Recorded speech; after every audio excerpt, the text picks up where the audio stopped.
Here's our next topic for this year, and it's modelling growth and decay using recursion. So this is your recursion relations, something that you may have struggled with a little bit last year, and hopefully I can try and make it a little bit clearer for you in year 12. Let's keep scrolling through. It starts off easy enough. So the first thing we're looking at is sequences, and you would have done this all the way back from grade 2 and 3. They introduced this in primary schools. And we can start to see what the pattern is, because remember, maths is all about patterns. So sequences. A list of numbers written down in succession is called a sequence. Each of the numbers in a sequence is called a term. We write the terms of a sequence as a list separated by commas. If a sequence continues indefinitely, that means goes on forever, or if there are too many terms in the sequence to write them all, we use an ellipsis, which is the ... at the end of a few terms of the sequence like this. So here's a sequence that's going on, ... The terms in this sequence of numbers could be the ages of the people boarding a plane. The age of these people is random, so this sequence of numbers is called a random sequence.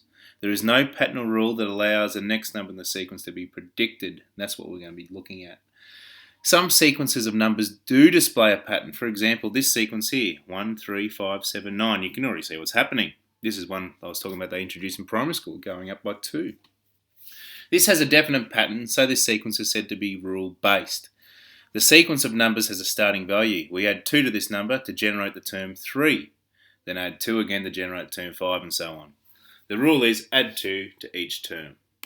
We're going to eventually write these rules in a mathematical sense. So, generating a sequence of terms recursively, that means it's just repeating. Write down the first 5 terms of the sequence with the starting value of 6 and the rule add 4 to each term. So what we've got here, we start with 6, that's the starting term, add 4, so it equals 10, and then whatever that answer is, we add another 4, 14. Whatever that answer is goes there, add 4, etc. So that's your sequence. It's going up by 4. Here we've got another one. Write down the first 5 terms of the sequence with a starting value of 5 and the rule double the number, then subtract 3. So we have a starting number, the 5. Double that, so 2 times 5 is 10, take 3, 7.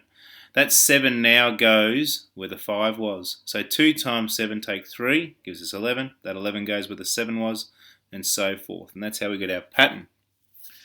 All of the calculations that generate sequences from a rule are repetitive. The same calculations are performed over and over again. This is called recursion.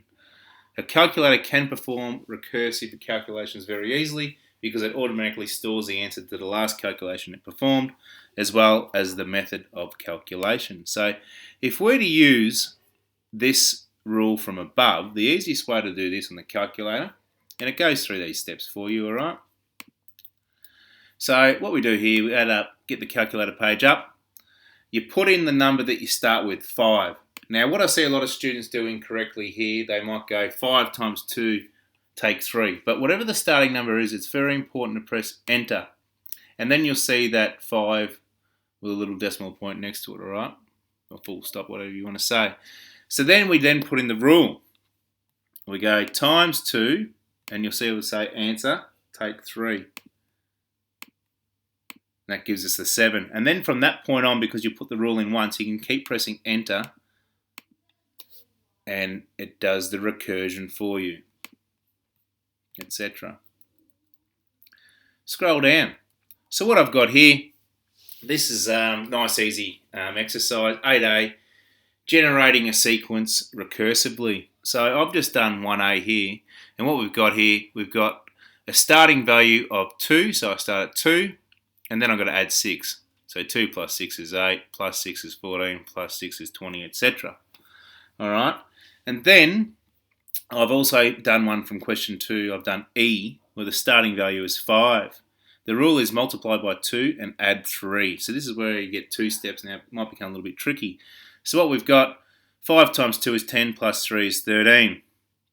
Now that 13 goes where the 5 was. 13 times 2 plus 3 is 29. 29 times 2 plus 3 is 61, etc. Now remember, if you want to do it on the calculator, you can go 5, enter. And I have to multiply that by 2, plus 3, There are those same values. Which leads us into the maths that we're really doing, which is now recurrence relations. A recurrence relation is a mathematical rule that we can use to generate a sequence. It has two parts: a starting point, which we learned about just before, the value of one of the terms in the sequence, and two, a rule that can be used to generate successive terms of the sequence. So, for example, in words, a recursion rule that can be used to generate the sequence, 10, 15, 20, can be written as follows. Start with 10, and then to obtain the next term, add 5 to the current term, and repeat the process. That's the real key part, current term. So first term, second term, third term. A more compact way of communicating this information is to translate this rule into symbolic form, algebraic form. We do this by defining a subscripted variable. And this is a term that gets used in maths, and it's used a lot more in computer science now as well. Okay, it's just a type of variable that we're going to use in this maths. Here we will use the variable Vn. Instead of using x or y, we're just using Vn. But the V can be replaced by any letter of the alphabet, and it will be.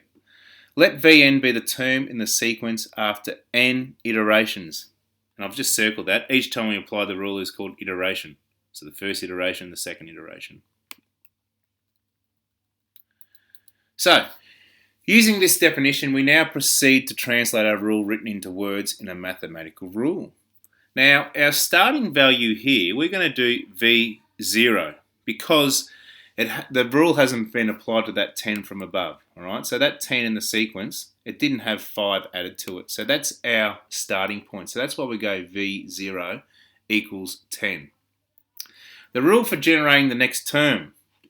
So if Vn is the current term, Vn plus 1 must be the next term, mustn't it? Because if that's term 1, that just means that's going to be term 2, because it's 1 plus 1 is 2. If that was term 6, this would be term 7, because it's going to be 6 plus 1 is 7. So our rule for that equation above was the current term plus 5. And then when we get the full rule here, which is something that so many students get incorrect, but it's so simple, okay? We've got our starting value. So we've got our V0 equals 10 in this case, and then we've got our rule. The next term equals the current term plus 5. And I've just put this here again. Because of the way we define Vn, the starting value of n is 0.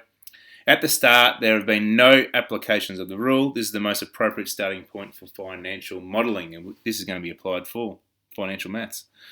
So let's have a look at this. Generating a sequence from a recursion relation. Write down the first 5 terms of the sequence defined by the recurrence relation. Starting point's 9. The next term is the current term, take 4. So what's going to happen here? We've got the starting point's 9. So 9 take 4 is 5.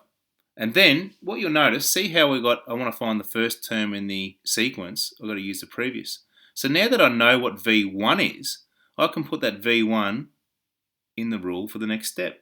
So if I want to find the second term, it's going to be V1 take the 4, which gives me 1. And now that I know what the second term equals, which is 1, I can find the third. So what I do now, I got 1 take 4 equals negative 3. And now that I know the third term, I can find the fourth. So I've got negative 3 take 4 gives me negative 7. So that's that sequence there. And if you wanted to put that in the cache, you can do the same thing. Let's go along. And they go through that. You can have a look at that yourself. So what I've done now for 8b, I've just answered a couple of questions to help you out, but I want you to have a go yourself. This first one, 1a, the starting point is 2. To find the next term in the pattern, I've got to use the current plus 3. So let's have a look what I've done here. I've got W0 equals 2. So to find the next term in the sequence, I've got to add 3 to it. So I've got 2 plus 3 is 5.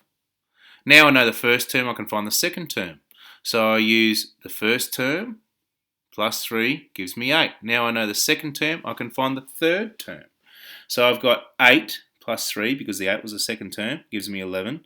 And what you'll notice here, the pattern is just saying what it's doing, it's going up by 3. 5, 8, 11, 14. And what you'll notice, I've included that 2 in the first 5 terms. 2, 5, 8, 11, 14, because it is so. Now, this next question here, I've just done this off the top of my head. it's gone, this rule here is it starts at 1 and it's just 3 times 1. That's all that rule there is saying. So if I wanted to do it on the CAS even, I could just go 1, enter, remember, and I'm going to times that by 3. Gives me 3, and if I keep pressing enter, there's the sequence. Best of luck with this. Let me know if you need a hand.